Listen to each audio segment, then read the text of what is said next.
senior professor in Dr. B.R. Ambedkar Research and Extension Center, University of Mysore. ಇವರೇನು ನಮಗೆ ನಮ್ಮ honourable vice chancellor ಮುಖಾಂತರ ನಮಗೆ ಸಿಕ್ಕಿದ್ದಾರೆ.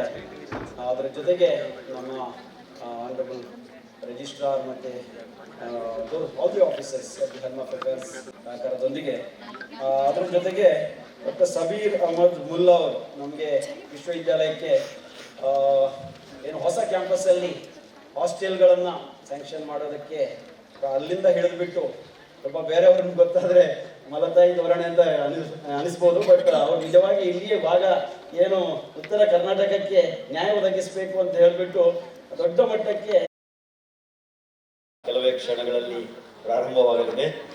ವಿವೇಚನೆ ಅಂದರೆ ಅದನ್ನು ಕೇವಲ ಮಾತುಗಳಲ್ಲಿ, ಬರಹಗಳಲ್ಲಿ, ಭಾಷಣಗಳಲ್ಲಿ ಹಿಡಿದಿಡೋದಕ್ಕೆ ಆಗೋದಿಲ್ಲ. ಸಾಹಿತ್ಯ, ಕಲೆ, ನಾಟಕ, ಸಿನಿಮಾ ಇದರ ಮುಖಾಂತರನೂ ಇನ್ನೊಂದು ಹಂತದಲ್ಲಿ, ಇನ್ನೊಂದು ಸ್ತರದಲ್ಲಿ ಇದನ್ನು ನಾವು ಮುಟ್ಬೇಕಾಗುತ್ತೆ. ಆ ಕಾರಣಕ್ಕೋಸ್ಕರ ಇದೊಂದು ವಿಶಿಷ್ಟವಾದ ಒಂದು ಪ್ರಯತ್ನ ಮಾಡಿದ್ದಾರೆ.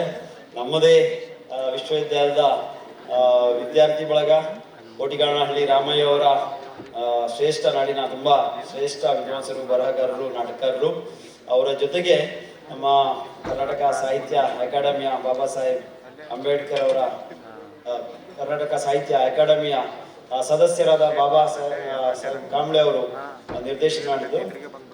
ಯಾಕೆ ಹೇಳ್ತಾ ಇದ್ದೇನೆ, ನಮ್ಮ ವಿದ್ಯಾರ್ಥಿ ಮಿತ್ರರು ಕೆಲವು ಕಡೆ ಹೊರಗಡೆ ಆಗಿದ್ದಿದ್ರೆ ದಯವಿಟ್ಟು ನಿಮ್ಮ ಎಲ್ಲ ಮಿತ್ರರನ್ನು ಒಳಗಡೆ ಬರೋದಕ್ಕೆ ಹೇಳಿ ನಾಟಕ ನೋಡೋಣ.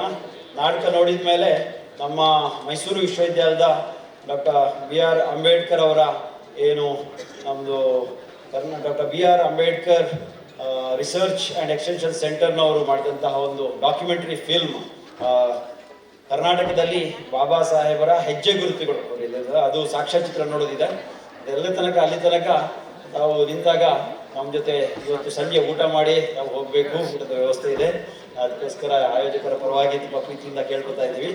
ನಾಳೆಯ ಕಾರ್ಯಕ್ರಮ 9:45ಕ್ಕೆ ಇದರಲ್ಲೇ ಫಸ್ಟ್ ಫ್ಲೋರಲ್ಲಿ 9 ಗಂಟೆಗೆ ನಮ್ಮ ಡಾಕ್ಟರ್ ರಾಜಶೇಖರ್ ಹಾಲ್ ಆಡಿಟೋರಿಯಂ ಮೊದಲ ಮಹಡಿ ಫಸ್ಟ್ ಫ್ಲೋರ್ ಡಾಕ್ಟರ್ B.R.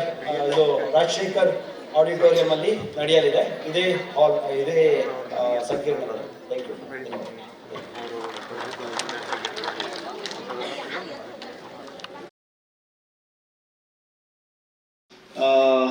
ಯಾರಿಗೋಸ್ಕರ ಬಾಬಾ ಸಾಹೇಬರು ಇಷ್ಟೆಲ್ಲ ಕಷ್ಟಪಟ್ಟು, ಅಂದರೆ ಒಂದು ಸಮುದಾಯ ಅಂತಲ್ಲ, ಅವ್ರು ಮಹಿಳೆಯರಾಗಲಿ ಅಥವಾ ಯಾವುದೇ ಸಮುದಾಯರಾಗಲಿ, ಅವರಿಗೆ ಸಂವಿಧಾನದಿಂದ ಮತ್ತು ಅವರ ನ್ಯಾಯದ ಪರಿಕಲ್ಪನೆಯಿಂದ ಯಾರಿಗೆಲ್ಲ ಒಂದು ನೌಕರಿ ಸಿಕ್ಕರೆ, ಏನಾದರೂ ಸ್ಕೂಲಲ್ಲಿ ಅಡ್ಮಿಷನ್ ಸಿಕ್ಕರೆ, ಯೂನಿವರ್ಸಿಟಿಯಲ್ಲಿ ಏನಾದರೂ ಒಂದು ಸೀಟ್ ಸಿಕ್ಕರೆ, ಅವರು ಏನು ಮಾಡ್ತಾರೆ ಅಂದರೆ ಗುಡಿ ಗುಂಡಾರಗಳಿಗೆ ಹೋಗಿ ಅವ್ರಿಗೆ ದೇವರಿಗೆ ಧನ್ಯವಾದ ಹೇಳ್ತಾರಂತೆ.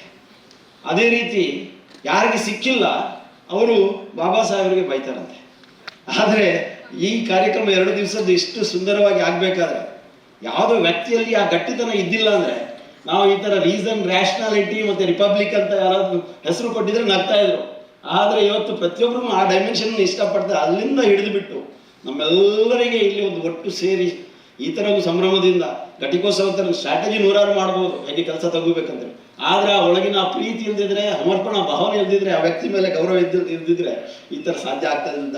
ಅದಕ್ಕೋಸ್ಕರ ಬಾಬಾ ಸಾಹೇಬರು ಒಬ್ಬರಿಗೆ ನಾವು ಧನ್ಯವಾದ ಹೇಳಿದರೆ ಎಲ್ರಿಗೂ ಧನ್ಯವಾದ ಹೇಳಿದಾಗೆ ಅನ್ನೋ ಒಂದು ಮಾತಿಂದ ನಾನು ಬಾಬಾ ಸಾಹೇಬರನ್ನು ನೆನೆಸ್ಕೊಂಡು ನಾವು ಈ ಒಂದು ರಾಷ್ಟ್ರೀಯ ಸಮ್ಮೇಳನ ಅಲ್ಲ, ಒಂದು ದೊಡ್ಡ ಗ್ರಂಥ ಅಲ್ಲ, 100 ಅಂತಾರಾಷ್ಟ್ರೀಯ ಸಮ್ಮೇಳನ ಅಲ್ಲ, ಇಡೀ ಜೀವನ ಸಹಿಸಿದ್ರು ಅವರ ಋಣ ನಾವು ತೀರಿಸೋದಕ್ಕೆ ಆಗೋದಿಲ್ಲ. ಆ ಕಾರಣಕ್ಕೋಸ್ಕರ ಅವರಿಗೆ ಧನ್ಯವಾದ ಹೇಳಿ ಅವರ ಮುಖಾಂತರ ತಮ್ಮೆಲ್ಲರಿಗೂ ಧನ್ಯವಾದಗಳು.